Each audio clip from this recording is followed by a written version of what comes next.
Man, that was a heck of a first game in that series. 19 lead changes, 17 ties, a record 12 blocks for Wemby, and the unexpected return of Anthony Edwards, who scored 18 off the bench.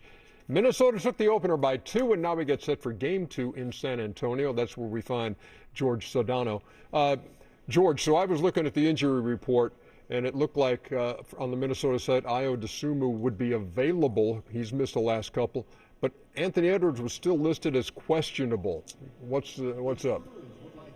Yeah, we don't know just yet about him, EJ. We're going to talk to Chris Finch here shortly and get the word, and once we get that, we'll pass it along to you. But this is a confident Wolves bunch because Edwards powered through that last game, and he called himself about 75%. But they are getting the reinforcements, as you mentioned, with Dosunmu, and they're not afraid of going in there and attacking Wemby. You know, TJ Shannon said it after the game in the postgame. He's like, look, he can't block them all. And speaking of Wembanyama, you know, he kind of looked back at the game and felt like there were certain things he could have done differently, certainly offensively specifically. He felt like he wasted a lot of energy, so I would venture to guess he'll be in the paint a little more. He also talked about just the end of the game going in a blip, right? And he played the most minutes he's ever played in a game at nearly 40 minutes, and he played, I want to say, the last 16 minutes or so. He says he wants to be a little more focused and present in those particular moments and that he can help his team. And look, they're up against it in this situation because the stats are not in their favor. A team that loses the first 2 at home, it's happened 38 times. They've only gone on to win the series 5 times, EJ. George, thank you very much. We appreciate that. As we look ahead to this game, the fight for victory presented by Modelo, it was the fourth quarter for the Timberwolves in game 1. They scored 35. Edwards had 11 points in the fourth quarter, again coming off the bench in that game. And again, we'll see what his status is tonight for game 2. Wemby was otherworldly on the defensive end. George alluded to the fact that he said he thought he spent too much energy on things on defense and on things that really didn't help the team. How did you see his opener? I thought he was otherworldly in the first half defensively. I thought in the second half he looked tired. You got those guys, they're putting the body on him every play. They're putting the body on him offensively. They're attacking him defensively. And although he got the block shots to the point of Terrence Shannon Jr., they're going to keep going at him. And they got athletic guys with Terrence Shannon, Anthony Edwards, Naj Reid, Julius Randle. All those guys are getting downhill at him. So I think it's going to be interesting where they've managed Wemby's minutes all year long. They're not going to be able to do that in the playoffs, and I can see him wearing down like he did in game 1. Yeah, 3 guys with double-digit blocks in a playoff game. Hakeem and Andrew Bynum, in addition to Victor. Not the game he dunked on Shaq. Victor Wembanyama.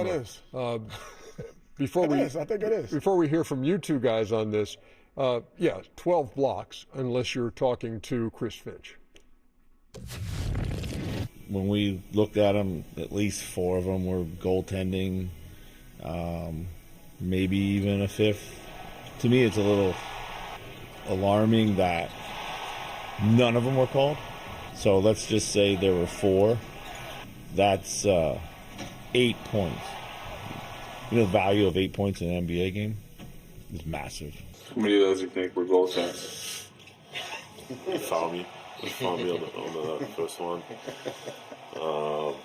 But I mean, if you look at them, yeah, probably 3 or 4. Yeah. I wish I had that type of. I wish I had that type of treatment too.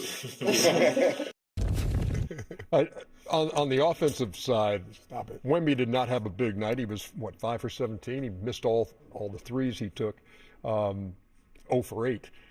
In fact, he and De'Aaron Fox both failed to hit a three-pointer. Well, I'm so glad you said that because to me, well, first of all, women shouldn't be taking 8 threes. That's too many threes for a 7'5" guy. You need to go down in the post where they have to double him and use his height to his advantage.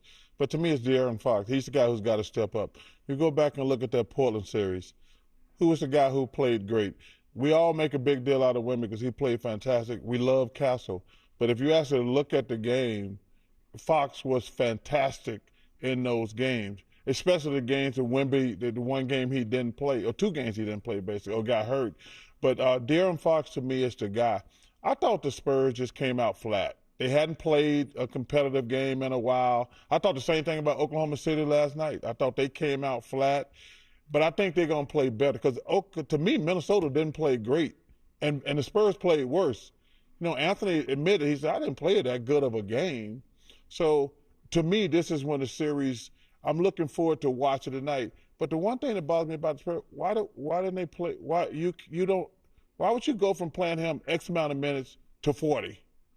And because Dre said earlier, there's a lot more mental strain on you in the playoffs. There's a lot more physicality going on. They should have been ramping his minutes up. To go from playing him 30 minutes to 40 minutes, because like I say, let me give Minnesota some credit. If somebody blocked my damn shot 12 times, I'm not sure I'm going to keep going in there. I give them, Coach Finch, I don't know, I have no idea why he's talking about the goaltending, but give Minnesota, you're right, Ernie, that team is tough, they're confident, but man, they don't care. You're going to have to keep blocking it, and I respect the hell out of it. Yeah, Jaden McDaniel says you just got to act like he's not there. And you know, Terrence Shannon says, look, I'm not going to stop going downhill. Well, you know? If you keep going, he will get 20 blocks in a game. He's going to have to. He could. I mean, it's not that wouldn't be a stretch, honestly, you know, for him because of his size and length. However, you know, the other thing that I felt that the Spurs have a tough time with is matching up with Julius Randle. And he is typically, you know, when he's playing, he plays like a 5. And then when Naz Reid comes into the game and Gobert goes out, he plays like, but now it's like, who guards him? Is it Wemby? Because he's doing things off the dribble. He plays like a point forward, but then at times he's going to shoot the 3. Then at times he's going to drive.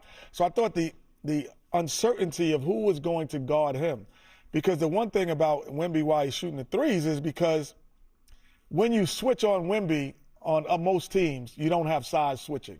Yeah. So with them, they have Naz Reid, they have Gobert, they have Randall, and they have McDaniel. Those all too little, than Gobert. I mean, not all too little, but they're physically gifted enough to guard him. So, not disrespectful, if Draymond's not guarding Wembanyama and they switch off and they have one of your guards guarding him, they don't have this girth or the length. Yep. So where they have one or the other that can kind of slow him down and kept him perimeter too much.